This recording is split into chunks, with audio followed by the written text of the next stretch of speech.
This is a Story of the Week podcast from the Conversation Project, and my name is Jay Clifton Payne. We pick one story from the week's weekly wrap up stories to give you a deeper dive into the commentary to get there. And for this week, we picked one that was basically right on the nose, right in the money of what was happening. It's a number nine story this week for the week ending January the 19th through January the 26th, Friday to Friday. Number nine this week, posted on Wednesday, the 24th of January. House ethics probe into Matt Gaetz picks up steam with new witnesses contacted. So we're going to go deeper into this whole thing, plus why it happened, why it could have not happened, and are we better off for it? And a bunch about the yelling and screaming and whining about all the people who are in Congress and maybe on your local legislature that are just out there for the clicks and the views on TV as opposed to actually getting work done. You can find out more information about the Conversation Project by going to our website. This is theconversationproject.com. And you can also email us anytime you want to at theconversationinbox@gmail.com. We'll talk more about the feeds and how we get you these stories in the end of the broadcast. But here's the deal.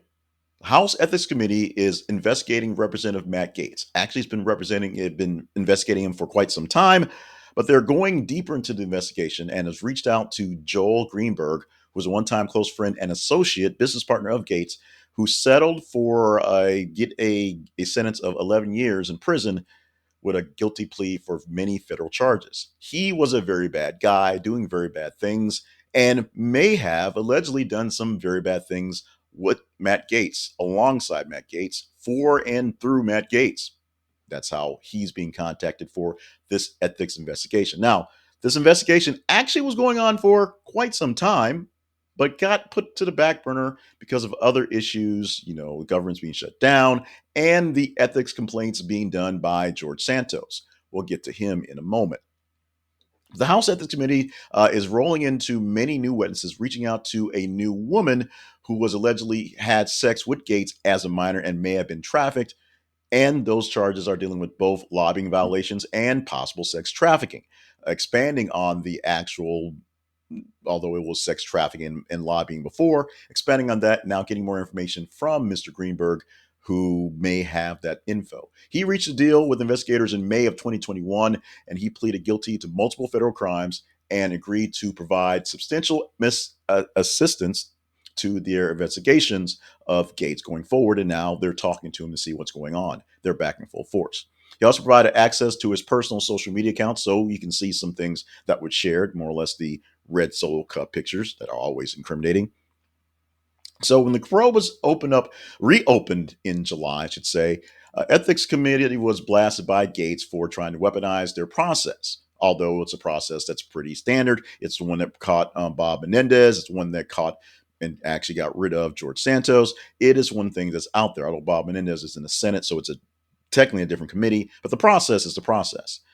But the process that got us back to this process may have been the downfall of Kevin McCarthy. You may remember him. He was once a member of the House of Representatives from California and, for a very short time, the Speaker of the House. He had been coveting that job for quite some time. And after the Republicans officially won the House, essentially by a handful of votes, Nancy Pelosi no longer in power, but staying on as a Speaker Emeritus or a Democrat Speaker Emeritus to guide the Democrats one more time.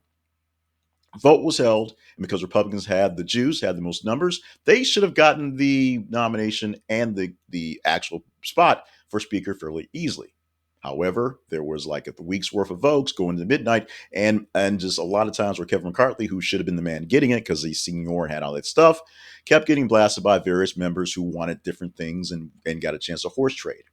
They horse traded a deal to give him the seat with the caveat that any one person can trigger a poison pill to wreck the whole process and make a vote go back for a vote. That happened when Kevin McCarthy made a deal with the Democrats to essentially fund a side continuing resolution, keep the government open and not shut it down like the Republicans wanted to do, like Trump wanted to do. When that happened, Gaetz pulled that lever, made the process happen, and he didn't get the votes to make it in. Gaetz was sponsored or co-sponsored by seven other Republicans who weren't so happy with Kevin McCarthy. It went through, and the vote went down, and he lost the vote. And then there was another handful of marathon votes to get a new guy into the role, Mike Johnson. and he's a whole nother ball of wax as it is. But Matt Gaetz might have been hesitant, might not have pulled that trigger to get rid of Kevin McCarthy if Kevin McCarthy would have squashed the probe that was into him. Remember, the probe had been sidelined, had been kind of semi-closed, just wasn't really paid attention, but was reopened back in July. So reopened, refocused, renewed, and now they're talking to more people with the probe, and it's a serious probe. Campaign violations is one thing. Sex trafficking is a whole other thing. And it's one of those things where you got to really deal with that because that's criminal. The lobbying thing is criminal to a point, but it's money. When you're dealing with sex and minors and trafficking, that's jail time. That's federal time, federal charges. So if this thing had maybe gone away, if Gates were able to convince McCarthy to let it go, or more specifically, McCarthy, had it in his mind that Gates was one of those guys who had his finger on the trigger and would have let it go and let it pass, we would not have had that fiasco. Maybe. At least not when we had it. So that was there. But the real deal is the fact that Matt Gaetz was not my representative. I would not have voted for him, to be honest, but I don't live in Florida, so he's not my problem. Is a congressman who essentially is out there for the clicks, out there for attention, out on TV, out in the interviews, out on the social media, out doing outlandish yelling things in the meetings because it looks good. By his record, he hasn't really produced very much, which by records of most of the prominent, at least the ones on TV Republicans, they don't really do very much, but be on TV and yell lots of things and call Joe Biden a terrorist. And some of them get filled up inside of closed caption TV, closed circuit TV, while watching Broadway plays in the middle of nowhere. We know who that is. But what we do know is that Matt Gaetz likes being on TV. He likes yelling at folks. He likes having showboating and doing things like that.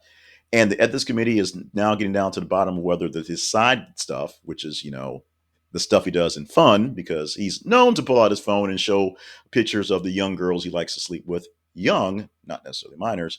And he's known for kind of being loosey goosey with some of the ethics he has when he's dealing with some of the bills he's dealing with, which usually don't get much progress. But that's beside the point, apparently. Or maybe that is the point, because there's an ethics committee asking questions about this. What are we going to do about it? Hopefully, we're going to vote in more people that actually make sense and do more actual work for us. That is what we should be doing. And vote for less people who are bombastic, who have, the face for TV and can say things that you really want to say out loud because you're that kind of person. But you actually know that because getting along to get along is how life works. Don't say those things, because maybe if Congress got along to get along, they get more stuff done. We wouldn't be preparing for another shutdown. Although apparently there's another deal that Mike Johnson did that's going to hold us back and keep that going. And so now the Republicans are kind of worried about what they have to do to get rid of him. Although they probably won't, because they saw that last fiasco. But we're still left with what we have. Kevin McCarthy was probably a fairly okay guy, but he wasn't exactly the greatest leader of his men in the chamber as the Speaker of the House. That was seen pretty obvious. Mike Johnson, right now, sort of towing the line, seeing what's happening, hoping that his newfound power will last and he won't get blasted and just set in exile anybody else. Matt Gaetz has no actual mechanisms for taking over any large swath of power. He doesn't have presidential, we hope, presidential possibilities. He just likes playing where he is, being the role he's at. He doesn't even really want to be a senator or anything like that. He wants to be where he is, where he can run his mouth, do some stuff, go run around and hang out with the president sometime and be what it is. So hopefully, sooner or later, we will know that this is an issue. We will know to deal with these things sooner or later.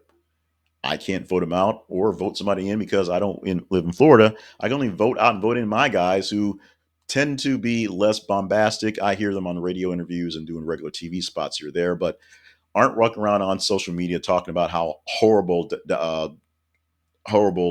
that guy Joe Biden is and how great Donald Trump is. They do it, but they're not doing it just for getting all the attention. They're doing it because it supposedly helps their election. Doesn't really, but it is what it is. We're going to see what happens with Matt Gaetz with this thing, because this thing is serious. We can see what happens with Matt Gaetz with the other things. So those things are here as well. We can see what's happening in Congress at the end of this year, 2024, with elections to see who actually has the power, both in the presidency and House and Senate. And we're going to see if we're all screwed when it all comes down to it.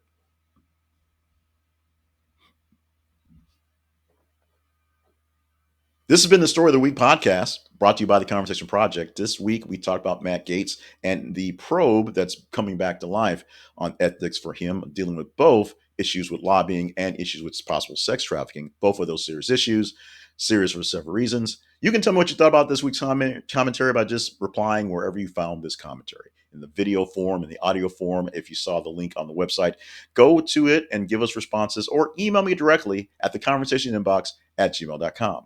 Visit our website, thisisaconversationproject.com, for all details about the Conversation Project, including the feeds, which, of course, Facebook and Twitter, facebook.com/thisisaconversationproject, twitter.com, x.com/th_conversation, and you can help us vote the stories up. This story was the top 9th story of the week in your engagement. You gave this one the 9th level of engagement for the week. If you want me to talk about any particular story we post all week long, just engage in it, make it a top 10 story, and we'll see if it makes a cut to be one of the best ones, one of the more fun ones, more easy to get to. Thank you for allowing me to be a part of your conversations and allowing me to offer up things for you for conversation. Thank you for being you. Stay limber, stay hydrated, stay on task for all the grand things you're here for. Love you, mean it. We'll listen to you, all the things you say as you respond to our feed requests, and we get the conversations there for the engagement. We will give you daily countdowns of things that are engaging for you by giving you the podcast that we have called Things You Might Have Heard. The weekly podcast called The Weekly Wrap Up will tell us exactly what you thought about every single story and what story will come out as the story of the week for next week. What story will I expound on next week? 7 days later, we'll find out. Thank you very much. We'll see you in a week.